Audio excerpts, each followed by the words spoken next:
अस्सलाम वालेकुम। होपफुली आप सब ठीक ठाक होंगे। अल्हम्दुलिल्लाह हम सब भी ठीक हैं। मेरी तरफ़ से आप सबको गुज़श्ता ईद मुबारक। क्योंकि मैंने थोड़ा लेट व्लॉग जो है ना वो अपलोड कर रही हूँ। यहाँ पर जी देखें, ईद वाले दिन मौसम तो बहुत ही सुहाना हो गया था। बारिश शुरू हो गई थी, ठंडी ठंडी हवाएं चल रही थी और नमाज के टाइम पे जो है बारिश हो रही थी, अल्लाह की रहमत बरस रही थी। और बस जी यहाँ पर छोटी ईद जो है ना उसमें ज़ाहिर है सुन्नत है कि हम मुंह मीठा करके ही ईद की नमाज़ पढ़ने जाते हैं, जिसके लिए मैं यहाँ पर फेनियाँ रेडी कर रही हूँ। मेरे हस्बैंड जो है वो फेनियाँ खा के ही मस्जिद में जाएंगे और जब उनकी वापसी तक के लिए हम जो है ना रेडी होंगे, घर साफ़ सुथरा कर लेंगे। क्योंकि मेरी शुरू से आदत है, जब मेरे बच्चे छोटे थे तब भी मैं ऐसे ही करती थी। एक दिन पहले ही बहुत अच्छे से घर साफ़ सुथरा कर लेती थी और फिर उसके बाद जो है ना जी सुबह ही सुबह मैं बिल्कुल ऐसे रेडी हो जाती थी, ए टू ज़ी हर चीज़ पहन लेती थी। और जब वो आते थे तो वो उनका भी दिल खुश होता था और सारे घर वालों का भी दिल खुश होता था। इस तरह ही हमें अपनी ईद को सेलिब्रेट करना चाहिए। घर में जो औरत है ना वो अगर इस तरह रहेगी ना तो जाहिर है पूरे घर का माहौल अच्छा रहेगा। और जहाँ पर जी दूध को मैंने चीनी डालकर पकने के लिए रख दिया था, दूध पक चुका है और बस इसे अब इन प्लेटों में डाल रही हूँ, फेनियों में मिक्स कर रही हूँ। लेकिन मेरे हस्बैंड जो है ना उनको ऐसे मिक्स करके ना फेनियाँ पसंद नहीं है, उन्हें क्रिस्पी क्रिस्पी सी पसंद है। वो कहते हैं मुझे अलग से फेनियाँ दो और दूध दे दो, उसमें मैं खुद ही ना थोड़ी थोड़ी डालकर वो खाता जाऊँगा। बस हर एक की अपनी पसंद होती है। और जी थोड़ी देर के बाद बारिश भी रुक चुकी थी और मौसम काफ़ी खुल चुका था। यहाँ पर मैंने आपके लिए मौसम का क्लिप लिया है और थोड़ी सी धूप भी निकल आई थी और मैं अब आपके साथ ना अपनी लुक शेयर कर रही हूँ। यहाँ मैं आपको ज्वेलरी दिखा रही हूँ जो मैंने अपने कपड़ों के साथ पहनी थी, बहुत ही खूबसूरत लग रही थी ये पहने हुए। और ये जी मैंने खुला ट्राउज़र बनाया था और साथ में जी सादी जो है ना शर्ट और दुपट्टा था। बस क्योंकि हम जो हाउसवाइफ होती हैं उन्हें तो जाहिर है ईद वाले दिन भी काम ही करना होता है, जिसकी वजह से ना मैंने कोई इतना हैवी सूट नहीं पहना था। और नमाज ईद की अदा करने के बाद ना मेरे हस्बैंड की आदत है वो सीधा जो है ना पुड़ियाँ ही लेकर वापस आते हैं, क्योंकि टोकन लगा होता है और काफ़ी ज़्यादा रश होता है, इसलिए पुड़ियाँ लेके ही वापस आते हैं ताकि सुबह जल्दी से ही बारी आ जाए और हम फिर पुड़ियों का नाश्ता करते हैं। ये बचपन से ही ना यानी कि मेरे हस्बैंड लोगों की ना शुरू से ही आदत है कि ईद वाले दिन ना पुड़ियों का नाश्ता ज़रूर करते हैं। और यहाँ पर जी मैंने खाने में बनाई है चिकन कढ़ाई और ईद वाले दिन कुछ रिलेटिव्स मिलने आ जाते हैं, जिसके लिए मैंने कुछ जो है ना बेकरी से चीज़ें मंगवा ली थी। और ये बड़ी फ्रेश बेकरी की चीज़ें मिलती हैं, इनकी बहुत अच्छी सारी चीज़ें थी।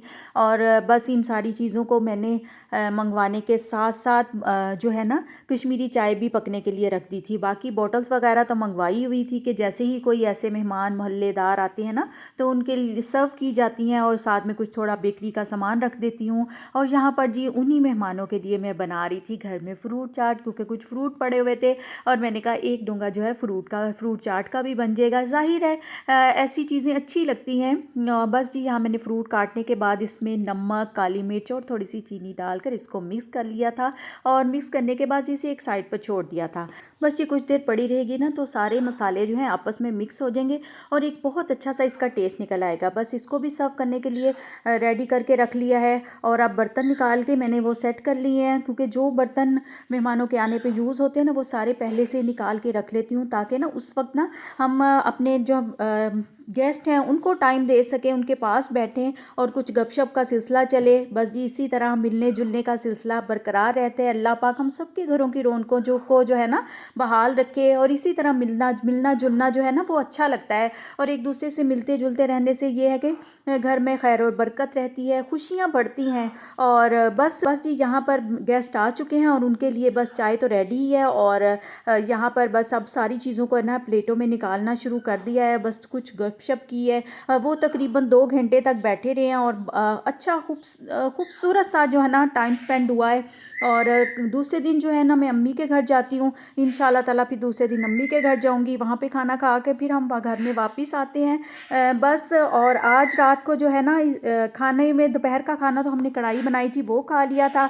और मेहमानों के जाने के बाद हमारा इरादा था कि हम किसी रेस्टोरेंट में जाएंगे और मेरे हस्बैंड ने ना पहले ही बुकिंग करवा ली थी, क्योंकि ईद पे रश होता है ना इस वजह से बस हम टाइम पे निकल जाएंगे और वहाँ पे ना खाना खा के आएंगे, क्योंकि पूरा महीना घर में खाने बना बना के दिन रात और एक ही किस्म की ना चीज़ों में ना इतने बिजी रहने के बाद ना थोड़ा सा ब्रेक चाहिए होता है, और अच्छा भी लगता है और बच्चे खुश भी होते हैं। ऐसा है कि वक्त हमेशा एक सा नहीं रहता। जब हम छोटे होते थे तो ईद की सेलिब्रेशन और तरह की लगती थी, बड़े हो गए फिर चेंजिंग आई, फिर शादियां हो गई, फिर चेंजिंग आई, और फिर मेरे बच्चे छोटे थे और उसके बाद अब वो बड़े हो गए हैं। लाइफ जो है ना वक्त के साथ साथ चेंजिंग जो है ना उसमें आती रहती है, मगर इस चेंज के साथ ना हमें अपनी रवायात को नहीं भूलना चाहिए, हमें अपनी रवायात को साथ लेके चलना चाहिए। और उसी मेरी कोशिश है कि जैसे मेरी अम्मी ने हमें सिखाया करती थी, सारे लोगों से मिलते जुलते थे, दादों के घर में जाते थे, सेलिब्रेट करते थे, बस उसी तरह ही मैं भी कोशिश करती हूँ कि अपने बच्चों की भी ना वैसे ही तरबियत करूँ, वैसे ही हम सेलिब्रेट करें।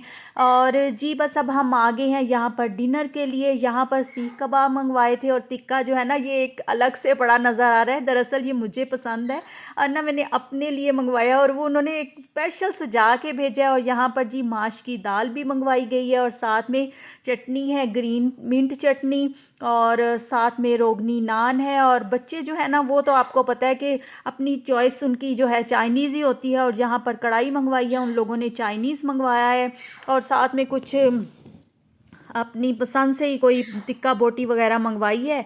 और बस जी मेरी आज की वीडियो यहीं तक थी, मिलती हूँ मैं आपसे नेक्स्ट वीडियो में। टिल देन अल्लाह हाफिज़।